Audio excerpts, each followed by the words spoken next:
औलाद ना होने पर पति पत्नी क्या क्या ट्रीटमेंट्स नहीं करवाते हैं। और निहारिका भी कह रही थी कि एक बार तो तुम्हें अपना टेस्ट करवा ही लेना चाहिए। आप अपने प्रोविडेंट फंड में से 4-5 लाख रुपए अगर राजेश को दे दे तो? हरगिज नहीं। जब कमी आप दोनों में नहीं है तो आपकी गोद अभी तक सुनी क्यों है? अरे ऐसी नालायक औलाद का क्या फायदा जो बाप का हाथ बटाना तो दूर, बाप के लिए हाथ हिलाना भी नहीं चाहती। पापा अपनी जिद पर अड़े हैं कि बेटे को कुछ नहीं देंगे। अरे जिद्दी पन्ने की भी खाद होती है। उनकी जिद अपनी जगह ठीक है सुरेखा। आधार, मैं तुमसे एक बात पूछूं? हाँ पूछो ना। क्या हम उसकी कोई मदद कर सकते हैं? सुरेखा, अगर बात 2-3 लाख रुपए की होती तो मैं कुछ बंदोबस्त कर सकता था, लेकिन 2-3 लाख रुपए में कोई ढंग का बिजनेस शुरू नहीं किया जा सकता। ठीक ठाक सा बिजनेस शुरू करने के लिए भी कम से कम 12-15 लाख रुपए चाहिए, और इतने पैसे। लेकिन हम उसको बिजनेस के लिए बैंक से लोन तो दिलवा ही सकते हैं ना? सुरेखा, बैंक सिर्फ उन लोगों को लोन देता है जिनका आईटी प्रोफाइल हो, जो अपना इनकम टैक्स पे करते हैं। और राजेश का तो पैन कार्ड तक नहीं बना। सुरेखा, तुम रूपाली के हस्बैंड से बात करो ना। उसका अपना अच्छा खासा बड़ा बिजनेस है। अगर वो अपने बिजनेस में एक नौकरी राजेश को दे दे तो। तुमने बिल्कुल ठीक कहा, लेकिन मुझे उसके लिए राजेश से पूछना पड़ेगा। पता नहीं वो तैयार होगा कि नहीं।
पापा,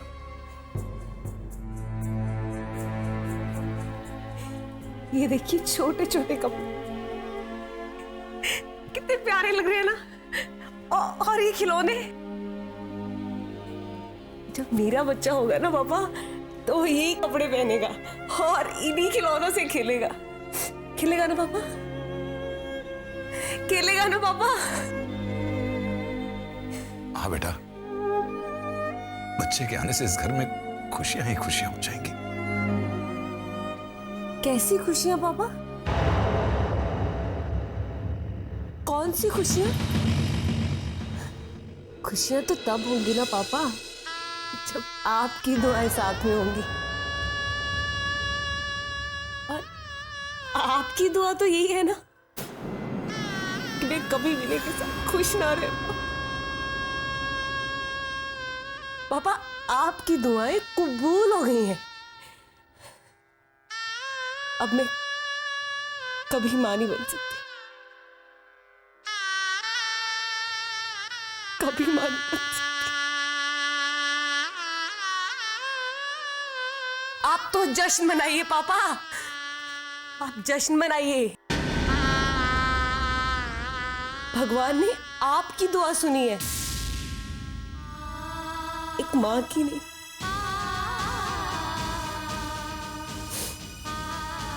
शायद आपकी दुआओं में मां की दुआओं से ज्यादा से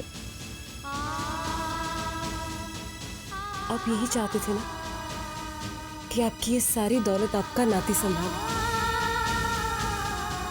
लेकिन वो वारिस विनय से नहीं होना चाहिए।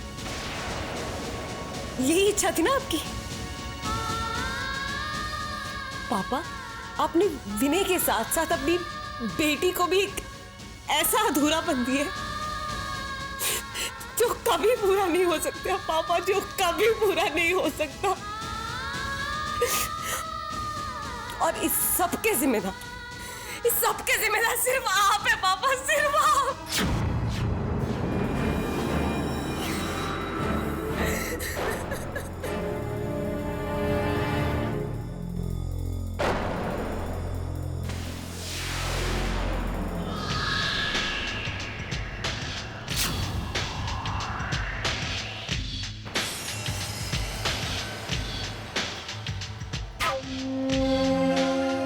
कसूर आपका नहीं है ससुर जी, कसूर इस दवा का है जो सोनाली को मां नहीं बनने दे रही है।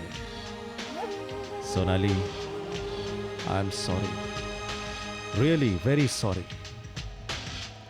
वो डॉक्टर ने जो रिपोर्ट बनाई थी ना तुम्हारी, वो मेरे ही कहने से बनाई थी। पैसे की ताकत से इस दुनिया में सब कुछ संभव है, सब कुछ। कैसी ये जिंदगानी।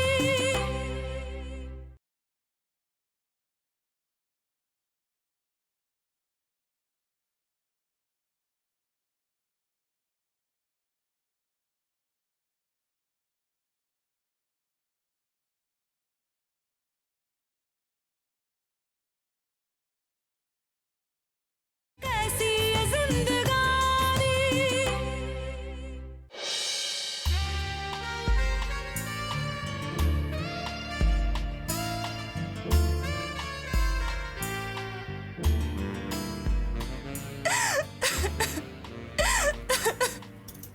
अरे मेरी बिल्लो रानी, ये क्या, तुम रो रही हो?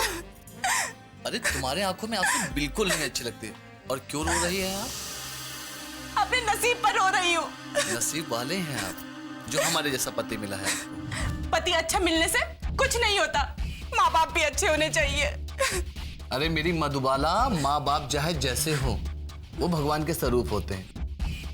और ये गुस्सा छोड़ो, चल के खाना खा लेते हैं। तुम्हें पता है ना, मुझे भूख बर्दाश्त नहीं होती।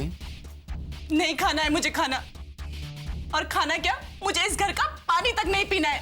मधु, ये क्या, तुम छोटी छोटी बातें दिल पे लगा लेती हो? तुम्हारे पापा ने तुम्हें पैसे देने से इनकार कर दिया, तुम्हारे लिए छोटी बात है।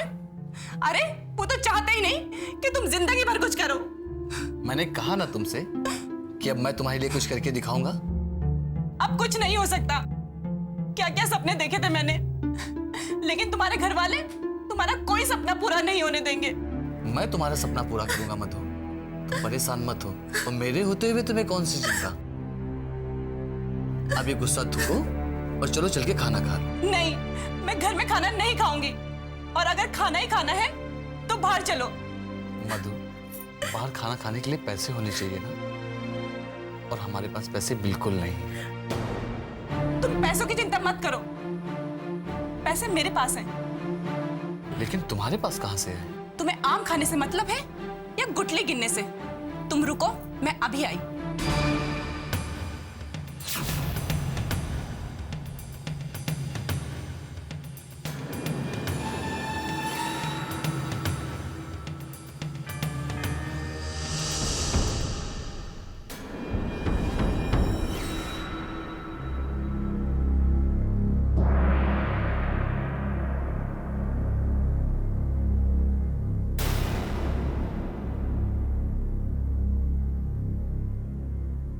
बुढ़िया के पास इतना सारा पैसा है मगर हमें हमें कभी कुछ नहीं देती।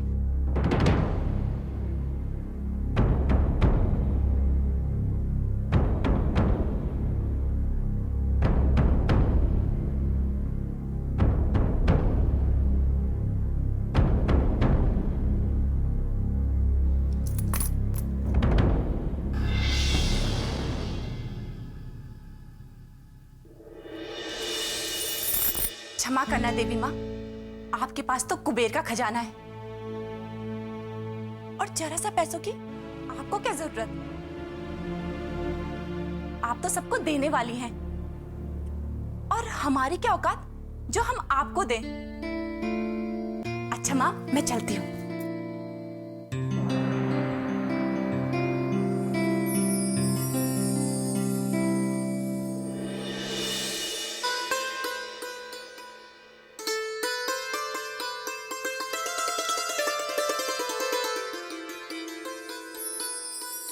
हे माता, आपसे हाथ जोड़कर प्रार्थना है, इस घर की सुख शांति भंग मत होने दीजिए। इस घर की सुख शांति बनाए रखिएगा। मेरी बहू मधु को बुद्धि देना कि वो हमें समझने की कोशिश करे। मेरे बेटे को एक ढंग का काम देना जिससे कि वो अपने परिवार को संभालने के लायक बन सके। मेरी प्रार्थना स्वीकार करो माँ, मैं आपको चांदी का मुकुट चढ़ाऊंगी।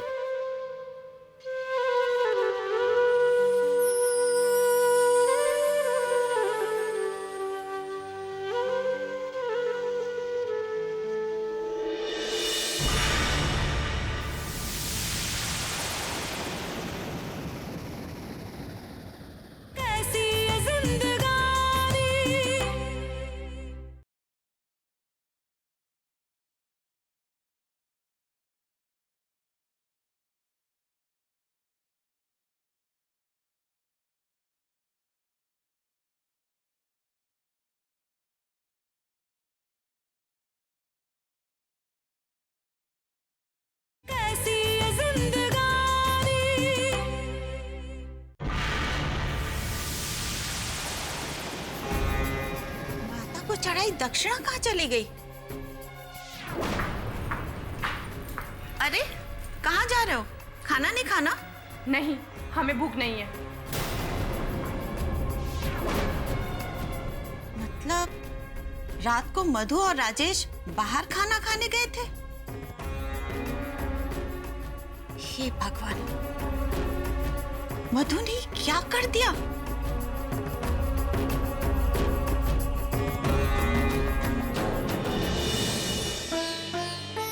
देवी माँ, आपसे हाथ जोड़कर क्षमा मांगती हूँ। मेरी बहू को क्षमा कीजिएगा। अगर परिवार के किसी भी सदस्य से कोई अनर्थ हो जाए तो फल तो सभी को भुगतना पड़ता है ना। राजेश बहुत भोला और मासूम है, उसकी पत्नी का दोष उस पर मत डालना। हमारे परिवार को क्षमा करना।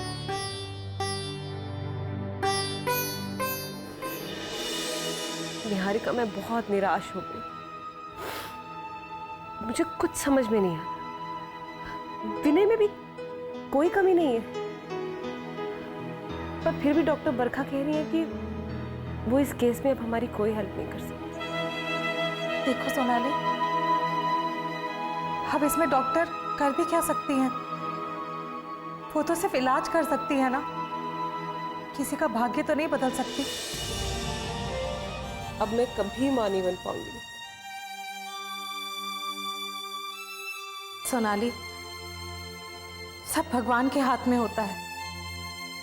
हमारी किस्मत की डोर उन्हीं के हाथ में होती है। हम तो बस उनके हाथों की कठपुतलियां हैं। अब देखो ना, तुम में कोई कमी नहीं है, तुम्हारे पति में भी कोई कमी नहीं है, पर फिर भी अगर भगवान तुम्हें बेऔलाद रख रहा है तो ये तो उसी का फैसला है ना। तुम बस भगवान पे भरोसा रखो। भरोसा? सच पूछो तो भगवान पर से भी भरोसा उठ गया मेरा। देखो सोनाली, तुम्हें औलाद का सुख ना सही, पति का सुख तो मिला है ना। दुनिया में ऐसी कितनी औरतें होती हैं जिन्हें पति का सुख नहीं मिलता। ऐसी कितनी सुहागनें हैं जो पति के होते हुए भी पति का प्यार नहीं पा सकती। और एक बात याद रखना सोनाली, पति से औलाद मिलती है, औलाद से पति नहीं। अब तुम पति प्रेम को ही अपना सब कुछ मान के खुशी से जिंदगी जीने की कोशिश करो, सब ठीक हो जाएगा। और हाँ, थोड़ी हिम्मत रखो, मैं जल्दी तुम्हें आके मिलती हूँ। Okay, bye.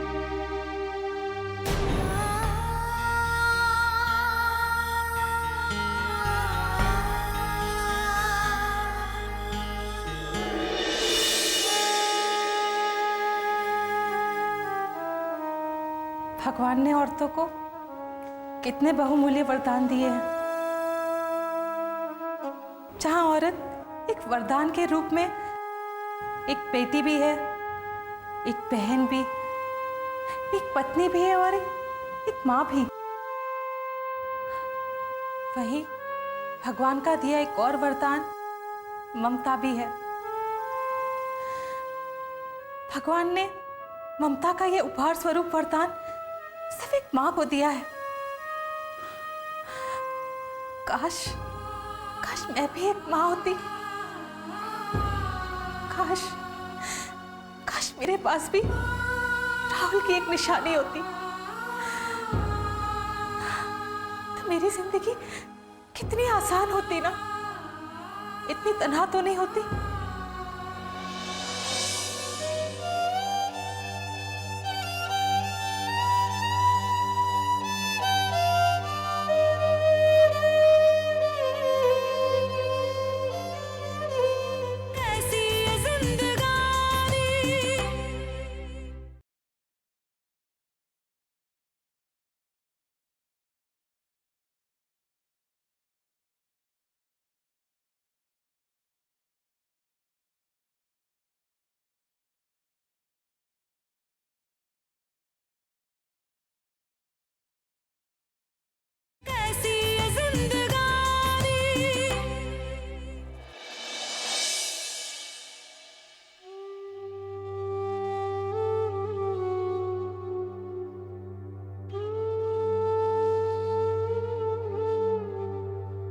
सोनाली, पता है आपको औरत को शक्तिशालिनी क्यों कहा गया है? क्योंकि भगवान ने औरत के हिस्से में कुछ ऐसे दुख दिए हैं जो केवल औरत की शक्ति ही बर्दाश्त कर सकती है। मुझे निहारिका जी से आपके दुख के बारे में पता चला तो बस मैं आपसे मिलने चली आई। इधर आप भी औलाद के लिए तरस रही हैं और उधर निहारिका जी भी। काश कि उनकी एक संतान होती तो पति वियोग का दुख थोड़ा कम हो जाता। पति वियोग का दुख?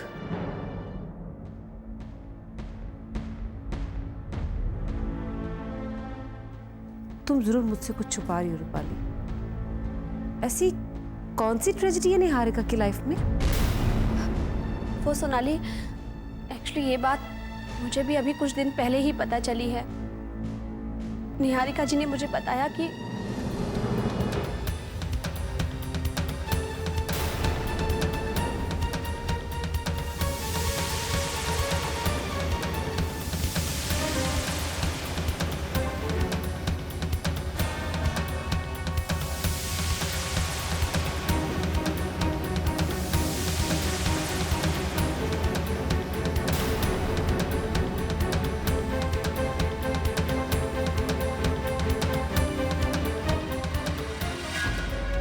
वो जो दूसरों की जिंदगी में हमेशा खुशियां भरने की कोशिश करती है, उसकी खुद की जिंदगी में इतना बड़ा तूफान और उसने कभी जाहिर भी नहीं होने दिया। बस यही तो आदत है उनमें, अपनी तकलीफों को किसी पे जाहिर ही नहीं होने देती। बस अकेले ही सहन करती हैं। घर छोड़िए, मैं चलती हूँ।